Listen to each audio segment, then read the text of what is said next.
Welcome, jesters. You know, our friends on the left continually prove themselves to be rather historically illiterate, right? I'm sure you have experienced this a number of times in the past, and especially with this situation in Iran. You could really look back in history, particularly in the 70s and 80s, and really identify a couple reasons why they're just, boneheaded policies have contributed to this situation, or at least made it more of a crisis, an ongoing crisis than it needs to be. Right? We should not be so. No, the world should not be so dependent on the Strait of Hormuz and, peace in the Middle East for our own prosperity. But because of the decisions of Democrats in the past, leftists in the past, well, here we are. And one of the biggest reasons we are dependent, or the world is dependent, we are not in the United States, but really globally, is that we do rely too much on oil. Right, I will admit that. I'm not one of these just stop oil, whatever, that's all that nonsense. But realistically, we have the technology to not be so reliant on oil. Something like 60% of the oil used in this country is for transportation and fuel and kind of stuff. And then the rest is for industrial purposes, plastics, which maybe we shouldn't use either, but that's a different topic, right? So let's look back. And, if we were more electric bound, if we used more electricity, we really wouldn't need so much oil. But alas, there are a couple things that Democrats, leftists did, which, well, quite frankly, have stuck us with oil, right? The first being, or the major one being, Jimmy Carter, who sabotaged the United States nuclear program, by and large. So a couple things that he did, even before 3 Mile Island. In 1977, he killed the Barnwell reprocessing facility, right, which effectively ended all research in nuclear fuel reprocessing in the United States, which is why we now have, pools and pools of spent fuel just sitting at the nuclear power plants, which the leftists now complain about, right? So I know they created the situation that they complain about.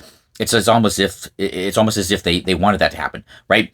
Right, which put us behind, on that avenue. All this fuel should have been reprocessed multiple times and used in reactors to generate electricity. Right. The second thing he did also in 1977 was he killed the Clinch River breeder reactor. That is a technology that basically they sell it as, you get more fuel out than you put in, through various processes. Okay. So between reprocessing and fuel breeding, that could supply, the nuclear fuel for an entire fleet of reactors for a very long time using far less raw materials than we are probably consuming now. But no, thanks to Jimmy Carter killing all of this, we are now way behind even France in the use of nuclear fuel by, not several orders of magnitude, but by 2 or 3 times. I know, can you imagine? I know we're behind France. It's crazy. And then, of course, 3 Mile Island happened and the incredible overreaction, by our friends on the left. So just to remind everybody, yes, there was a meltdown at 3 Mile Island, but it was perfectly safe. The containment vessel worked exactly as it was designed, and there was actually no radiation leak. There was no danger to anybody anywhere around the reactor, even the people working there, right? It's not a good situation, but there was no danger, right? In fact, reactor 1, the one that was undamaged, continued to operate for another 35 years and was only decommissioned back in 2019. I know, the reactor right next door just kept on, making electricity. Crazy, right? Crazy when the safety systems actually work. So, but however, obviously, it's a big incident, but, it scared a lot of people, and people who really don't have the mental capacity to really rationalize these things and understand, the larger consequences. So you had, of course, Jane Fonda, whatever, and other groups like the Clamshell Alliance, the Abalone Alliance, whatever, doing all their silly little, no nuke protests and all this kind of stuff. Well, yeah, all that, and left us in a situation where we only get maybe 20% of our electricity from the cleanest and safest form of power generation that we have right now.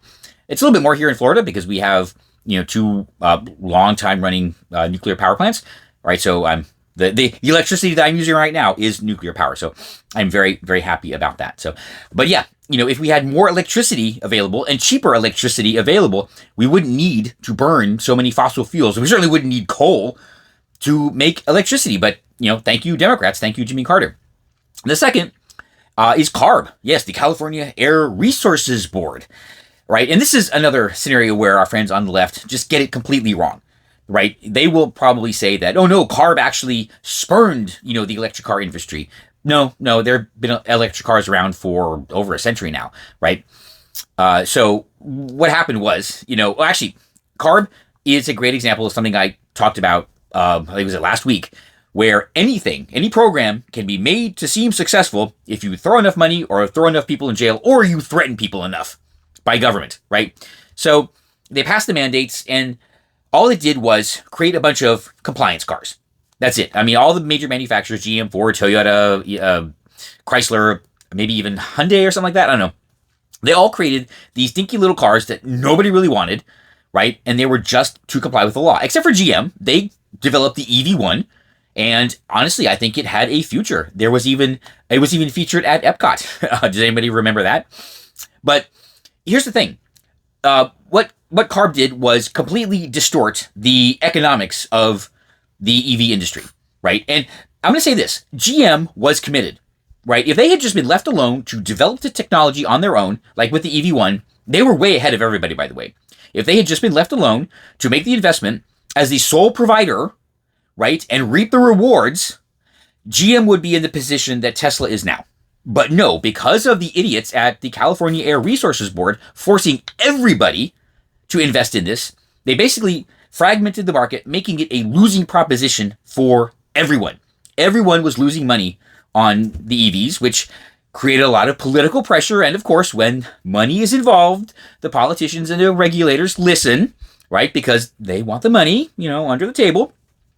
And the rules were relaxed. So instead of allowing GM to be the Tesla of the 90s, no, the California Air Resources Board basically made electric vehicles unviable for everyone, right? Because their lack of understanding of basic economics, put everyone in that position. Of course, this led to GM and other manufacturers, like Tesla, later advocating for something that actually worked, the EV tax credit. Now, you can argue with tax credit, whatever, but rich people, yes, they actually knew how to sell cars. And Elon described this perfectly, right? The tax credits for wealthy people, yes, tax cuts for the rich, is what gave us the electric cars that we have today, because it prompted wealthy people who can afford the electric cars, who can understand the compromises that came with electric cars, especially back then, got something out of it. And I'm sorry, but, of course, the tax credit went to wealthy people because only wealthy people pay taxes, right? They never want to talk about that. And right, you get the rich people to buy the unnecessarily expensive, fancy new toy, which then gives the companies the money to develop the electric car that everyone can buy. And that's exactly what happened to Tesla. So we can argue whether or not, a tax credit is the right thing to do. But yes, a tax credit for the rich is exactly what gave us the electric vehicles that we have today. And if we had plenty of nuclear power and plenty of electric vehicles, right, if we were 20 years ahead, because we're 20 years behind on both, if we were 20 years further ahead on both, we wouldn't need Gulf oil. We wouldn't need Iranian oil. And the Strait of Hormuz really wouldn't be that important. And I'm right.